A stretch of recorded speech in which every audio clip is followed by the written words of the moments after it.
Let's go. Welcome back into the Squishy Sport Podcast, and this is the team that will win you SuperCoach in NRL 2026, baby.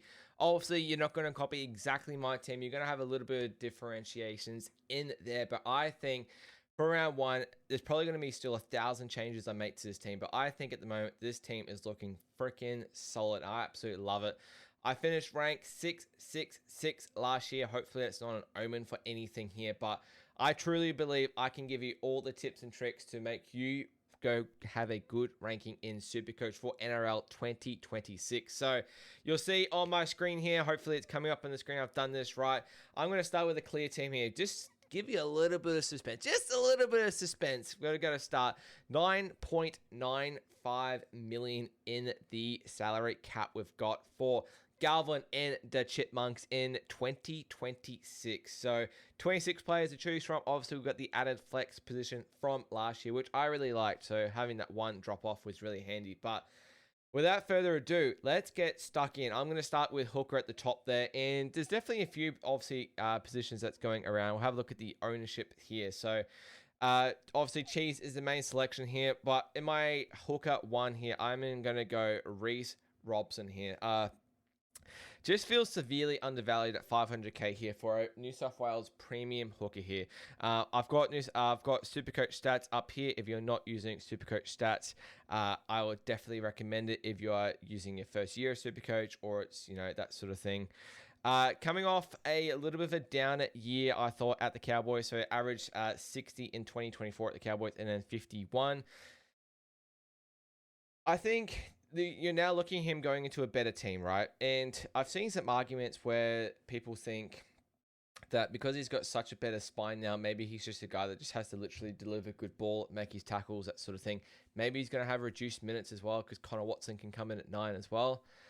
I really don't think that's the case here. I think you're looking at a guy that's literally the New South Wales hooker currently, a guy that's now been brought down to a better system, and now he's surrounded by better players as well. You think of someone like Harry Grant. Would you rather Harry Grant at the Storm surrounded by Jerome Hughes, Munster, like Pappenhausen or Farlogo? Or would you rather Harry Grant as someone like the Tigers where he was previously? I think I can answer that question for you. You'd rather Harry Grant at the Storm. There's no, obviously Harry Grant is the best number 9 in the world. I do want to see how Harry Grant does go first in this system with, does he have to play a bit more of a ball playing role now with Stewart there at fullback, or does he just have to deliver the ball? I didn't start with Harry Grant last year. I did have a mate that did start with Harry Grant last year, and he was severely frustrated after the first few rounds. He generally seems to be a guy for me that you buy after the origin period, because you're probably most likely going to be trading him out during that period. Probably could say the same for Reece Robson there as well, but I think you're going to have pretty good coverage for your backup hooker anyway. Backup hooker, I mean, most people are going to go him. I reckon most veteran super coaches looking pretty good in the preseason here as well. I got on the buy round podcast with James Graham. Said he went to rehab for alcohol and gambling as well. It's been 105 days sober now. So honestly, massive shout out to Cheese. What he's done looks like a brand new person at a brand new club there as well. So absolutely stoked for the guy. As well. Could not be happier for him. Hopefully we see him fresh on the park. One of the starting Kiwi number 9s who's just fallen off a little bit the last couple of years, probably since going to the Roosters, that sort of thing. Not blaming the Roosters, but hard to ignore Cheese there at 235k there to start the season. Hopefully we'll be starting the year at 9, but I think he'll probably get that first 20-minute spell, do the tough work, make some good tackles there, and then Marmazels will come on, and then I think Cheese will probably go into that forward/lock role when maybe Murray needs a rest, that sort of thing there. I can see Cheese getting at least 40 minutes there, should be able to at least get 40 points. I think he'll go to about a point a minute, that sort of thing. So good coverage. Cheese is probably someone you're not looking to play every week as a reserve, but when Roosters do go on the bye or during that origin period, if you still have Robson there, I do think Cheese would definitely be a viable option during that period. All right, front row forward, and generally a position that in the past you really start a little bit low because you don't really generally score too many points from your front row. However, 2025 was the year of the front row forward, and So hard to bloody go past this guy. 850k to spend on a front row forward to start your season instead of like a big fullback, that sort of thing, like Tedesco's or Walsh's, that sort of thing. It's a big thing. But with Payne Haas, you just got to look at these numbers, and they're just absolutely insane, in my opinion, here. The way he started last year, obviously, he's going through like that Ramadan period as well, generally at the start of the year. Last year, round 1, 104 points, 99 points, 140, 82 in the first 4 rounds there. And he didn't honestly play a whole lot of minutes in that as well. He went 49, 56, 72 minutes against Cowboys. Obviously scored a try in there as well. And then 68 minutes against the Dolphins. He's an absolute freak. I can't see him starting slow. He's obviously got the Panthers. That is a bit of a tougher matchup. But he is someone that did actually play all 80 minutes against Penrith last year. I get it. It was a prelim final, but just so hard to ignore Payne Haas. I don't want to be watching Broncos games this year at the start of the season and not having Payne Haas in my team. I do think most people will be starting with him. 56% owned is just crazy for an 850k front row forward here. In my second one here, I'm going to go a Newcastle recruit here. I'm going to go Trey Mooney. There's a couple options that I was looking at here. I am definitely looking at a guy like Hopgood. Obviously, there can be definitely changes to this team later in the future. I definitely do like the looks of Jermaine Hopgood coming into this year.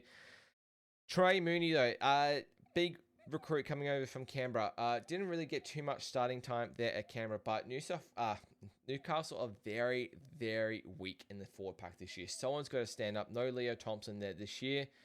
Who's going to be the big alpha dog in this Newcastle front row that is going to stand up? I think Trey Mooney is going to get a lot of minutes. He's obviously priced at a price that he was at Canberra, not getting too many minutes there because obviously the front row at Canberra is stacked with Papali'i. You got Tarpany there, you got Horsburgh there as well. So Trey Mooney never just really got his chance there, but despite that, had a 56.5 average, as you can see there. I think that will definitely increase along with his minutes heading into 2026 in Newcastle. Should get the starting role there. If he doesn't, if he's on the bench or something round 1, I'll probably be looking to try and find the cash to get Hopgood in there as well. I'm going to continue just going on our reserves. For our first reserve, I am going to go pretty popular play, this one here. I did actually start with him. Was it the start? Is either the start of last year or the start of the year before? Taniela Paseka. Taniela Paseka, I think it was in about 2024 I started with him, and he was priced at about 500k. He is an absolute beast. I reckon, yeah, he got injured after round 3 last year, unfortunately. But we look at 2024 stats here. And he's a guy that plays anywhere between like that 45 to 50, close to 60 minutes here. Very, very consistent. 41, 64, 41, 58, 55, 63. Very, very solid. Doesn't generally get under that 40-point mark at all. I get it. He's coming off an Achilles injury from last year, but he's had all year off. Should have a pretty good preseason. Achilles injuries affects the backs more than it does forwards. I do like Taniela Paseka this year, especially as a front row 3 as well, not even in a starting spot there. Should make a decent amount of cash, definitely coming into 2026 to start the season. He has to be the alpha dog again in this front row forward for Manly. They desperately missed him last year.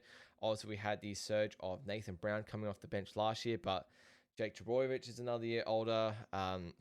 I just think that Manly pack is pretty weak, so they're going to need Paseka to stand up, try and build him into a bit more minutes as well. Again, maybe not someone you're going to play every week, but should be a pretty good amount of cash generation. Your fourth front row forward, I'm going to go Tom Flegler. He's literally had what feels like 2 years off now. Last game, I think, was a 2023 grand final from memory for the Broncos. So no, I don't even think he's hardly played any games for the Dolphins, which is such a shame. He is such a good player.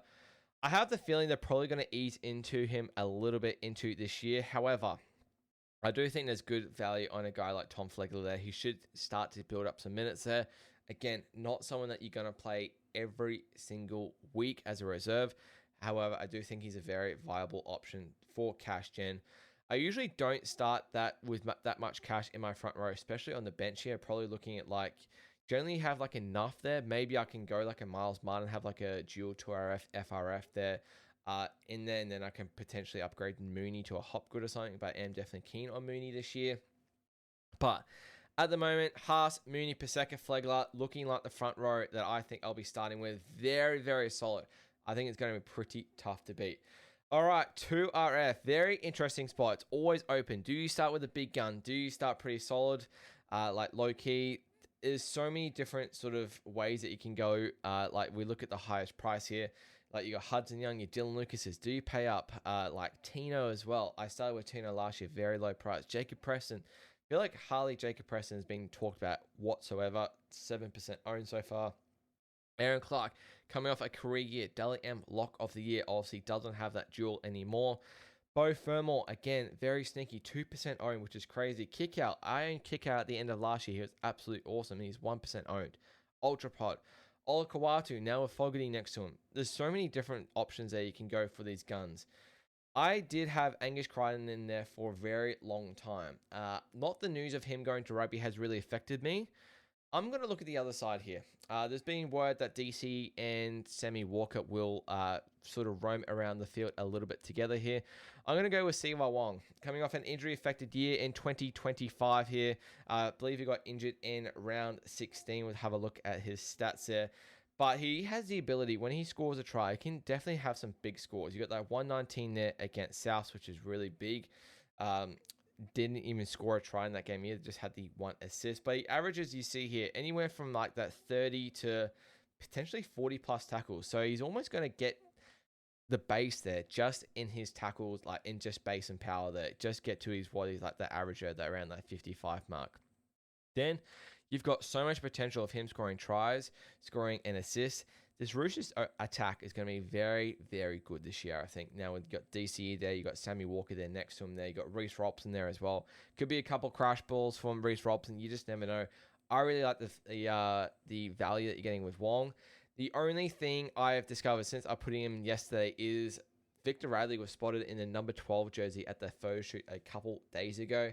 Victor Radley's not due back until around the round 6 sort of mark, so does Siwa Wong just cover that number 12 position for the first 5 rounds until he comes back? Does Victor Radley come back into that lock position? Does Connor Watson go back to the bench? Very sort of up in the air. I'm going to have to sort of decide on that thing. I do really like the value on Wong, though. I don't mind actually making a trade after 5 rounds or so if need be. If he has the ability, I think, to ton up in that first couple of rounds, I'm probably going to be starting with Siwa Wong. Next one here. Probably going to be the most popular player selected so far in SuperCoach, and that is going to be David Theta.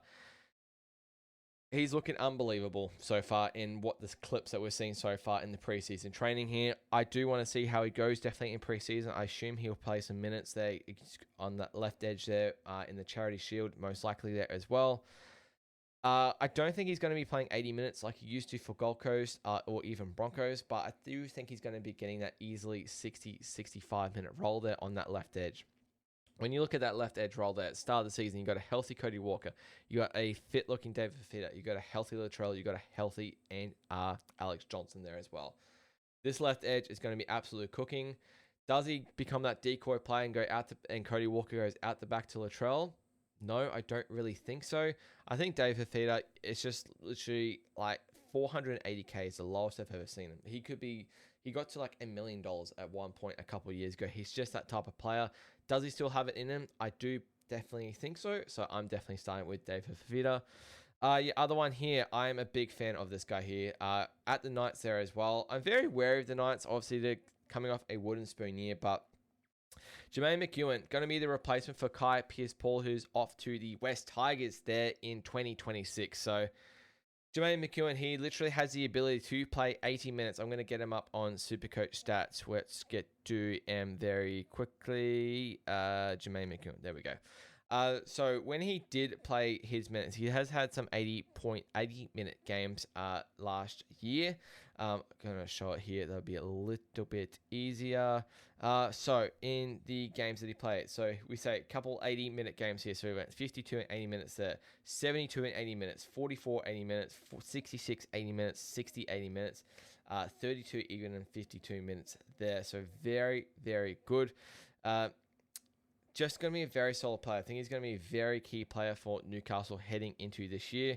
We look at his points per minute, generally getting around 0.8 sort of points per minute. 400k, he plays 80 minutes. He just has to go 0.5 points a minute to get to where his price tag is. Going to have very good base. Should have the abilities to score a try as well. Only did score the 2 or 3 last year, sorry. But on that right edge where Kai Pearce-Paul was, you're going to potentially have Dylan Brown roaming around that side there as well. I'm not sure who the halfback is, but big fan of Jermaine McEwen. He is an absolute very, very fit player. Do like the likes of McEwen. We'll quickly do our bench. This one is a pretty obvious one to start the season, I think, here as well. Where is my mouse? That's going to be Jesse Colquhoun. Looks like Cam McInnes is probably going to be making his return from ACL around round 7 and round 8. So we're going to be getting a good 5-6 rounds with Jesse Colquhoun there at the starting lock role.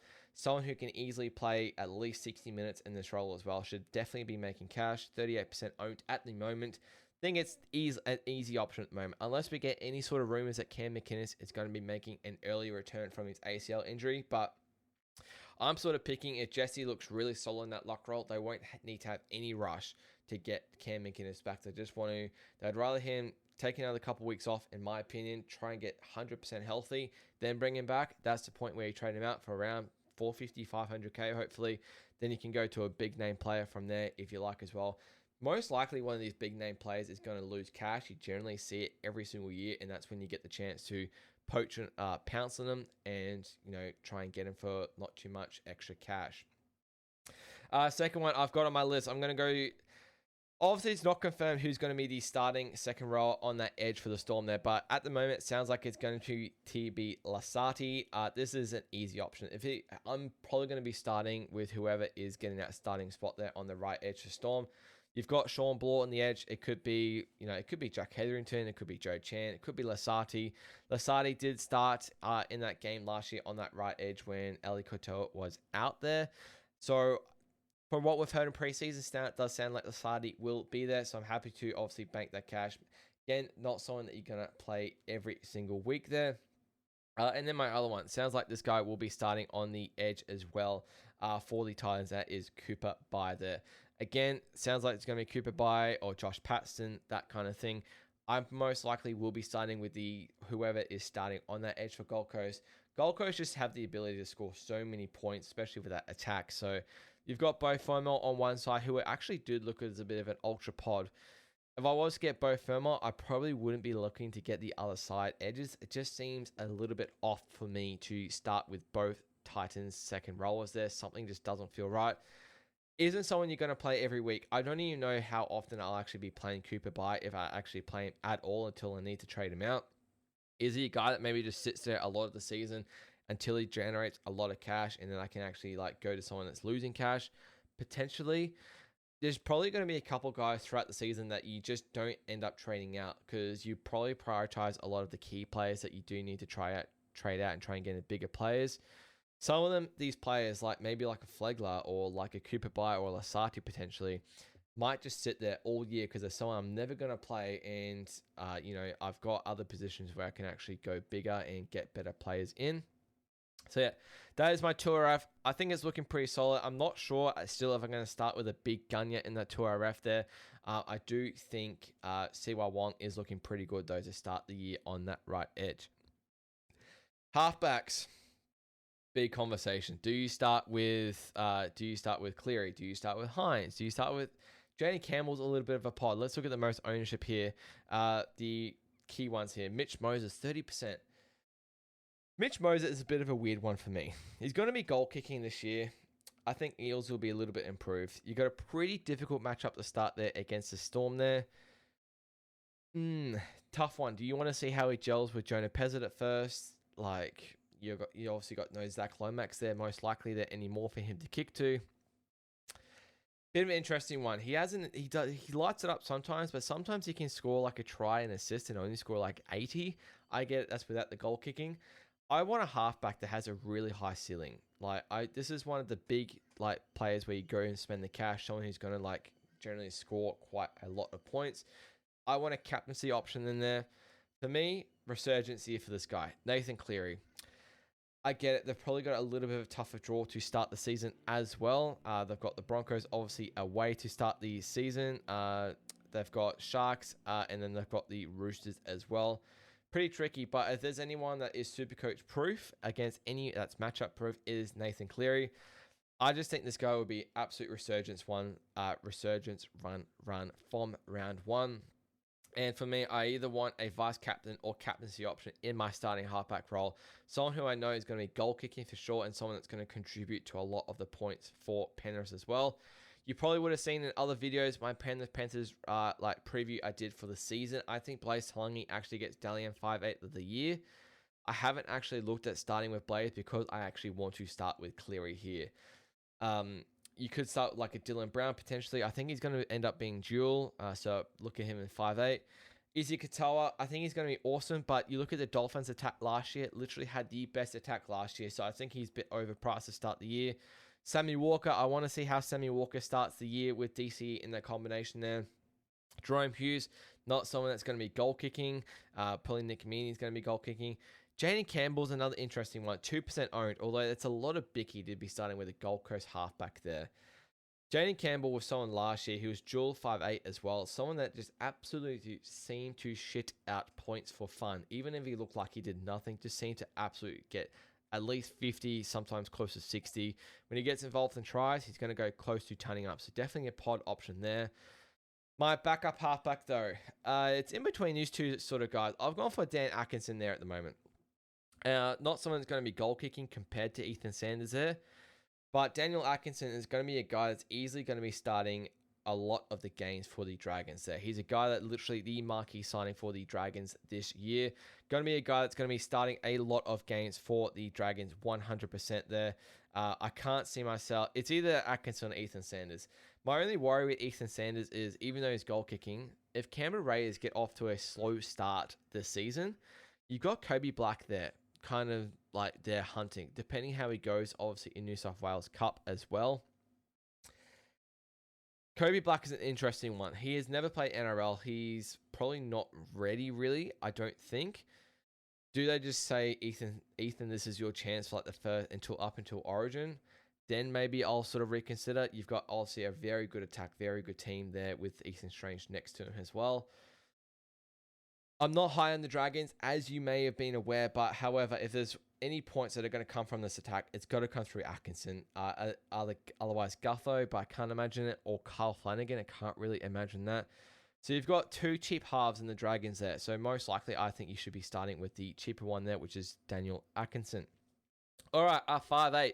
Little bit of a spicy one here. Obviously, this is not final for me at all whatsoever. However, obviously got Jonah Pizzette. He's going to be my backup one, but I had Cody Walker in there for a little bit. I haven't even considered monthly yet paying up that price for a 5'8". Sanders Smith looks like he'll be actually goal kicking for Newcastle. Where that role is, I'm not sure. Whether he's starting 9, whether he's actually the starting 7 next to Dylan Brown, I'm not sure. Ethan Strange, Dalian 5'8" of the year, feels like you're paying a big price for him, especially when you got a new halfback next to him as well. You got Jackson Purdy there as well. I want to see how he goes in the halves with Tommy Dearden there, but very, very talented player there. So much better when he was like such a cheap price last year. However, scrolling down the list, this is definitely an ultra pod for me. 1% owned. I'm going to go at the moment Chanel Harris-Tavita. At the moment, it's definitely between him and Dylan Brown for me. If Dylan Brown gets this dual position, I'll probably have to reconsider. However, CHT has hardly been considered. Luke Metcalf is not starting the season until like round 8. He's going to come back in. So you're going to get 7 matches with CHT there at 5'8", who's going to be the main sort of player there in that halves. Obviously, Tanner Boyd is not going to be the main guy. We know he goal kicks. He's going to be good for kicking game. Running game wise and developing points is going to come through Harris Tavita, 100%. News I've heard today sounds like Tane Torpicki is under a bit of an injury cloud and may not actually start the season, so we'll probably see C&K start at fullback. Doesn't really bother me. These guys have played a lot together before. Again, I think a lot of these points have to come from Harris Tavita. On that left edge, you're going to have very strong players there as well. You're going to have Roger on the wing there. I actually really like this play. I think Harris Tavita can really score a lot of like high games early in the season. At 1% owned, I'm happy to take that chance 100%. We'll look at his scores from last year. I believe Luke Metcalf, from memory, he got injured around the round 18 to 19 mark. So Looking at his stats after that, so he got injured in that Broncos game. So I had to buy around 18. Then he went tonned up straight away against the Tigers. First game without Metcalf. 34, 67, 26, 61, 62, 45, 32. So definitely a volatile kind of player, but definitely someone who has the ability 100% to go big on his day. Everyone knows that Luke Metcalf is not starting. The Warriors know he's going to be training all preseason knowing Luke Metcalf is not back until round 7 or round 8, around there. So I think a lot of the attack is going to gel around Chanel Harris-Tavita in this one here. So I'm happy to start with him there. Backup one, we spoke about him just before. I think a lot of people, 70% owned is unbelievable, but Jonah Pezzett. Hard to ignore. I think that's another reason why I'm avoiding Moses. I hate starting with both halves in the team. It just feels like something can go so wrong there, especially if you do end up playing both. 235k though. Very hard to go wrong. At the moment, heading into our center wingers, fullbacks, and flex, I've got 5.1 million. So 10 players left. Got to spend an average around 500k down the bottom here. Center wingers, a lot of options here. A lot of options. Who's your gun going to be? I feel like a lot of people will probably start with this guy here as your center wing one there. That is going to be Jacob Carraz.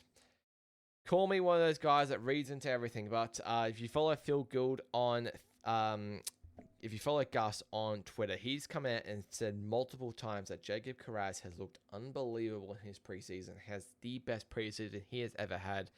He got a little bit injury affected last year, where if you forget from memory, Jacob Carraz actually was a little bit on an injury cloud to start last year, had a bit of a back injury, and was just still shitting out good scores for fun. He is unbelievable.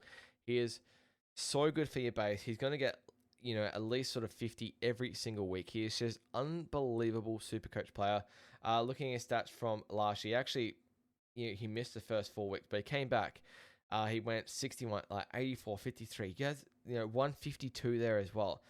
78. What's his lowest score that he had last year? It was 36 against the Roosters.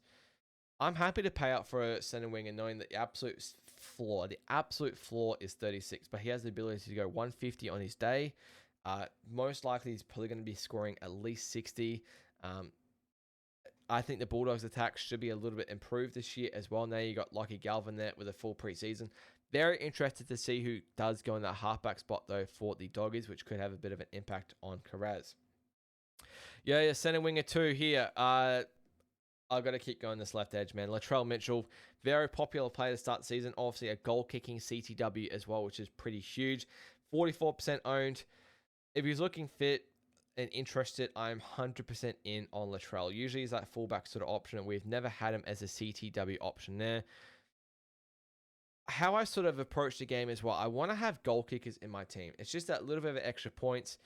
No, I'm not going to be starting with Garrick. Usually I feel like Latrell's kind of my replacement for Garrick. And usually we see Latrell start at fullback in the season. Usually we see him not look that fit. Usually has to ease into the season before you kind of pick him and lose a bit of cash. However, he's starting at center. He's not going to be running around the field too much. He's going to be obviously in the front line for defending. Maybe you lose a bit more fatigue there. Not as many runs though he's going to have to take, and he's going to have more try scoring opportunities, I think, especially when you got Fafita next to him. You got Cody Walker there as well. We spoke about Fafita end up being a decoy. The ball's going out the back from Cody Walker to Latrell, and he's either going to score a try, he's going to get that assist to Alex Johnson. So very popular pick, but a popular pick for a reason. As I said, I think the South's attack will score a lot of points this year. He's going to be goal kicking on the back of that one there.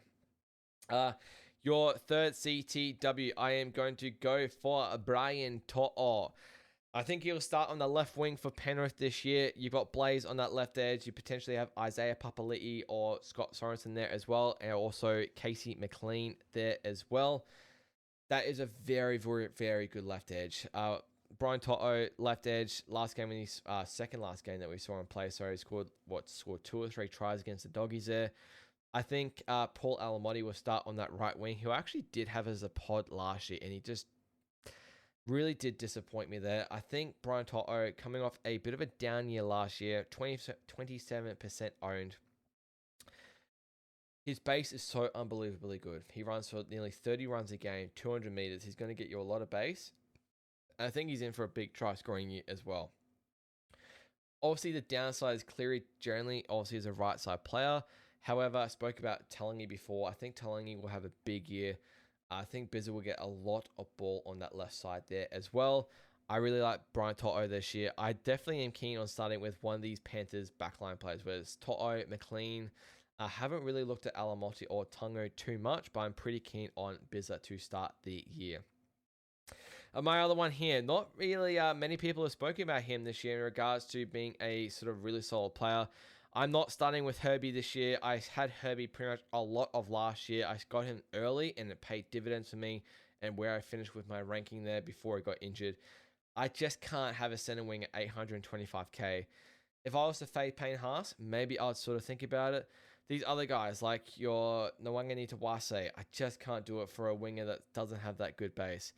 Val Holmes is getting a little bit of reach, a bit more, but again, I just don't know if I like this Dragons attack. Nafahu, I finished off in last year. I don't even think he's going to be in the starting 17, so he's someone that should not be considered, 0%. Probably one of the best centers in the game, KL, Eero, especially left center, absolute shits out base for fun. Very viable option there as well. I think RTS is very overpriced. I think Tuipulotu, injury cloud, not interested. Ruben Garrick, need to see how he goes in this Manly attack with Fogarty there. Now, obviously, will be goal kicking. Casey McLean, I'm going to start with Bizza, but I'm going to scroll a little bit further down. Where was he? A lot of coaches started with him last year, and he's made a lot of cash, and he just absolutely came onto the scene, and he's going to have in the be a good team still. Vilio Tamale, hot Tamale. He was unbelievable last year. You look at the winger options for the Rays, you got him or Savage on the other side. I think they're going to go with to the Tamale side quite a bit. 73, 60, 25, 78. What do you average? 55.9. He was unbelievable last year, and that is including that big injury that he had at the end of last year as well. He was absolutely cooking before that injury there. 98, 57. He has the ability to nearly ton up. Very viable option for me there on that edge there. I get it. You get your 25s and like your 29s here and there, but you got a lot of scores there in the 70s, 80s, and 90s there as well from Tamale. I think it's a very, very good option to start the season. A little bit of a pod sort of play. Definitely 8% owned, 100%. Your other options that you could look at. You could look at like a Selwyn Cobbo potentially. I think he's looking pretty fit and firing heading to this year. I think he's quite, 18% owned. Campbell Grant, it's just another sort of South player to own. I don't want to have too many. Sammy Stone Street was another guy I was very interested in though. Going to be on that left wing, replacing Ronaldo. The question I have for you is, Mulatalo was this price. Would you start with him? I think you honestly would. I think it would be definitely a very good option. Sammy Stone Street, I think it's obviously a downgrade, but not much of a downgrade. So I do think there's a very good option there as well. My center wing reserves. All right, first one. These are all the cheapies pretty much, so you're not really too surprised. We're going to go David Farley. You either pick one of the two Dragons wingers. It's going to be David Farley or Setu 2. Just have to see which guys probably starts in Vegas. PSA, I'm not going to be shocked if Tui Pelotu and Tyrell Sloan start on the wing in Vegas. However, you may see Farley or Setu 2 come back for round 2. It's a massive guessing game, I guess, who actually does get that starting position. Maybe I don't end up actually starting with Farley there or Setu 2, but I do think one of these Dragons cheapies is very good to have. Other one there, Makasini. Again, not guaranteed. We won't know until round 2 if he actually gets the starting spot on the left wing there. You still got Gerald Skelton there. Most likely you're going to have Sunir Taruva there on that right wing. But Makasini, I think he's looking pretty bloody good. This guy is the future of the Tigers wingers. Gives me that Taniela Tuiaki sort of vibes there on that wing there. I think he's going to be unbelievable for the Tigers there. 46% owned for a reason. Super cheap. And then the other one there, sounds like he'll be starting at left center for the Cowboys, and that is Tom Chester there. You got Vilea on the other center there. I'm pretty interested. You got a Queensland winger there next to Murray Tolangi. You're probably going to have Tom Dearden there or Jackson Purgey there on his side there as well. Very interested in Tom Chester there if he does get that starting left center spot. So cheapies there to start that one there. If I was like Farley, I'm not confident in one of these guys starting. I'll probably drop and actually go like a bigger CTW, like a big CTW 5 who can actually play as a reserve, and probably end up having to like drop one of these big guys in my team and maybe start a little bit softer in my front row in the reserves. Yeah, that's sort of definitely up for debate. I do this every single year in regards to SuperCoach. I definitely start, like, I'll have like probably 1,000,001 changes, but I do think this is where I'm starting. We are still 36 days out from the start of the season. Now, you probably can't see it because of my camera. We're 36 days out from the first game in Vegas. So still 5 weeks away. Still haven't even seen a trial yet, which is in 2 weeks' time. We are still ages away. Ages and ages, but I will be keeping you updated.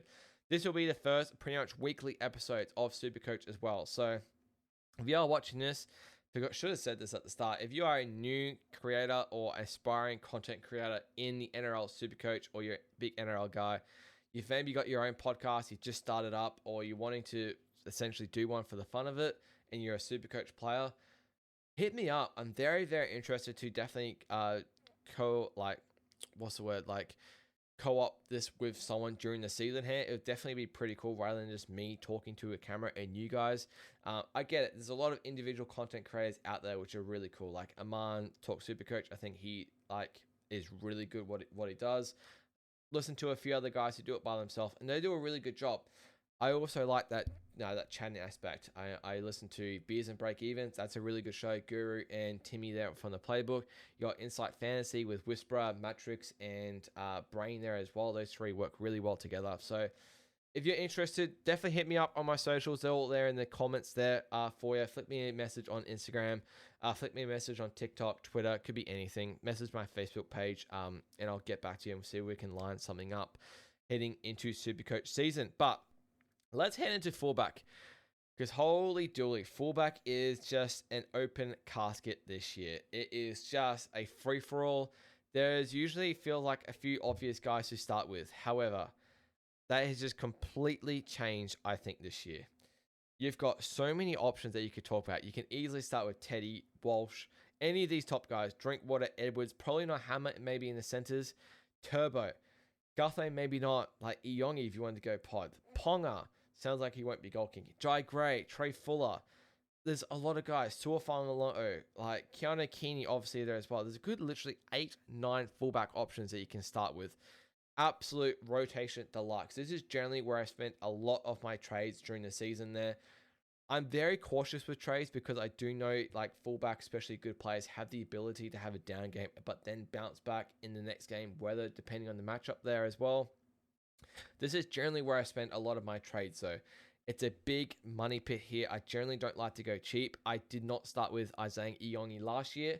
I was happy to fade him because I just want confidence knowing that all three of my people at the back there, especially my two fullbacks, I know can at least put up floor 50 to 60 points, potentially goal kicking there as well, and a viable captaincy or vice captaincy option every single week.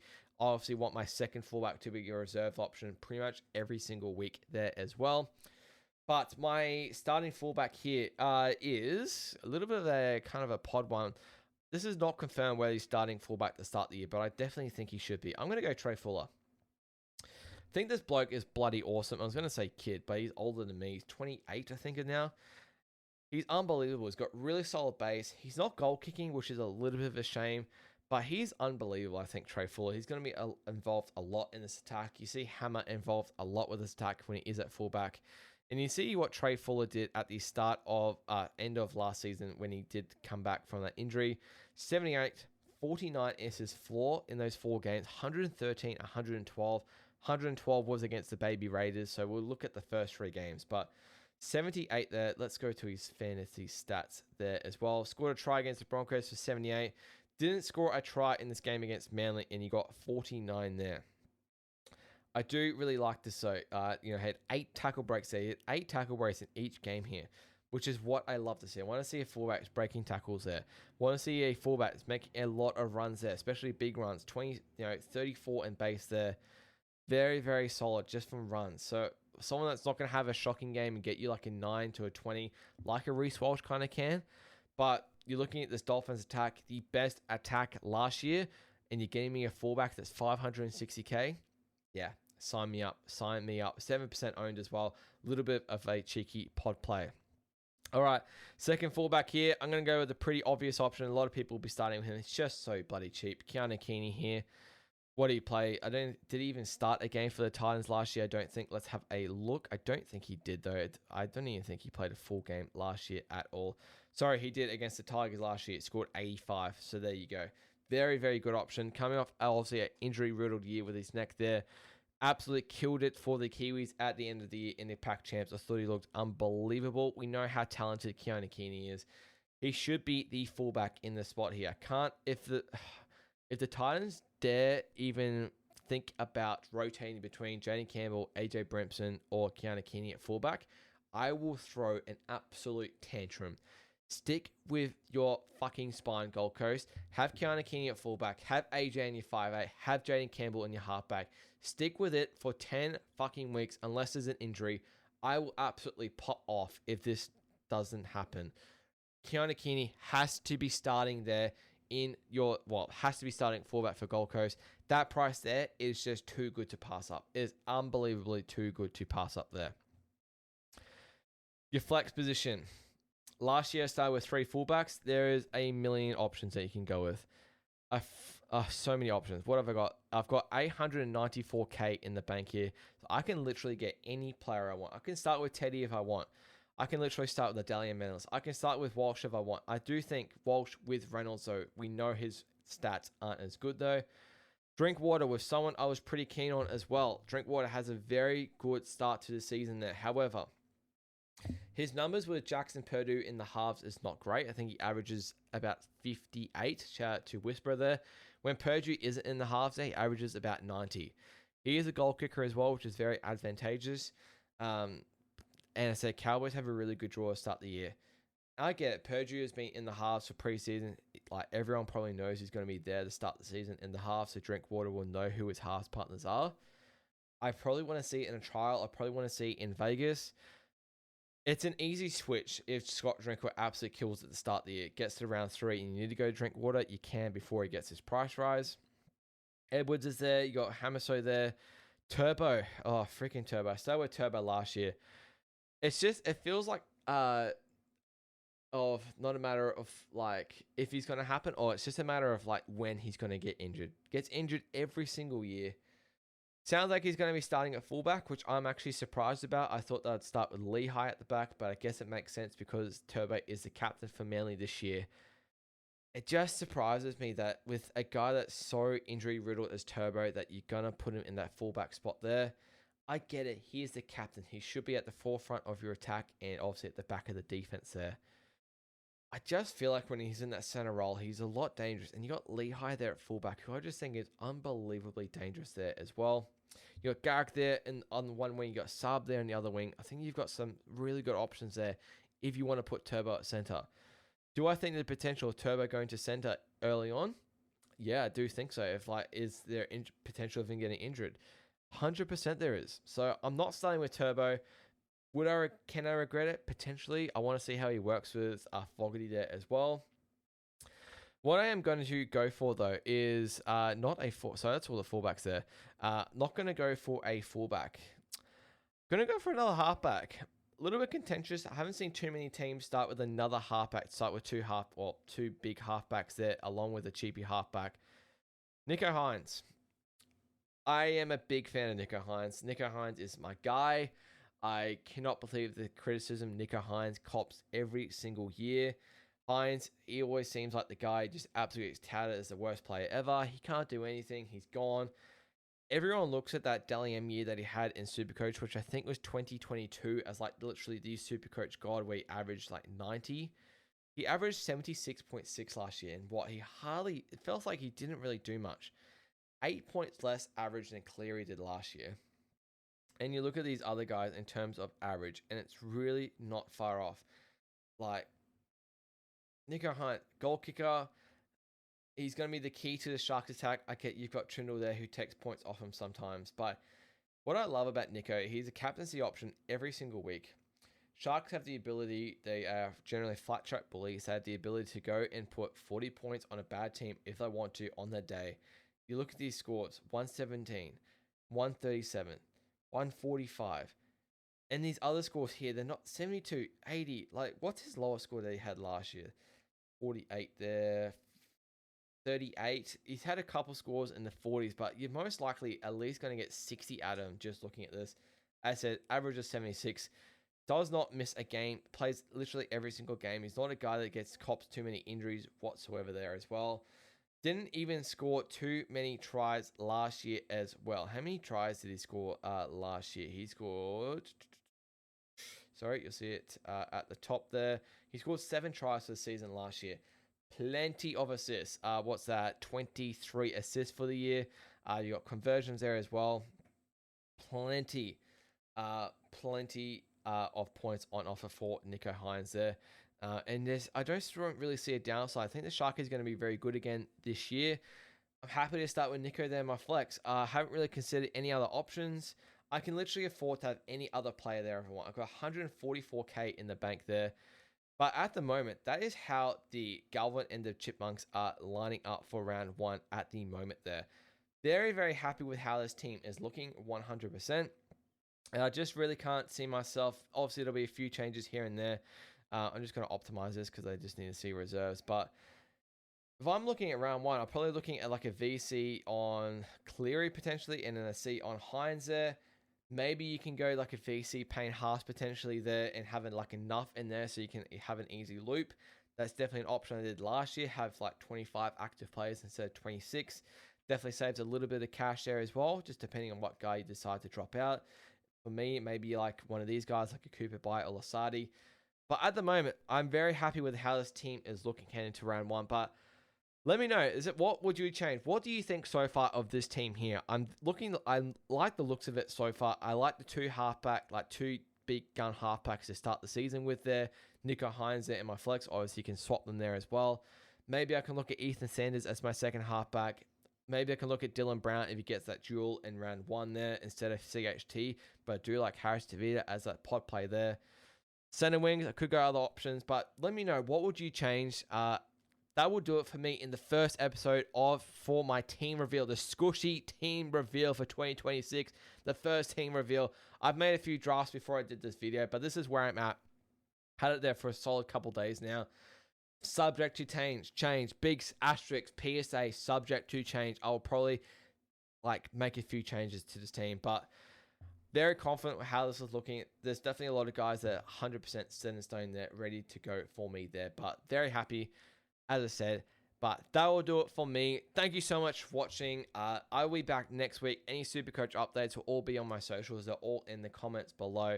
As I said, if you're interested as well, if you're someone that's aspiring to be involved in SuperCoach or want to get involved in a SuperCoach podcast, let me know. I'd love to connect with someone and collab with someone for this season and just talk, trades, break evens, captaincy options, weekly review of it.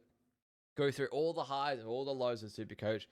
I absolutely hate it, but absolutely love it at the same time. But yeah, thank you so much for watching, guys. I'll see you next week, and cheers.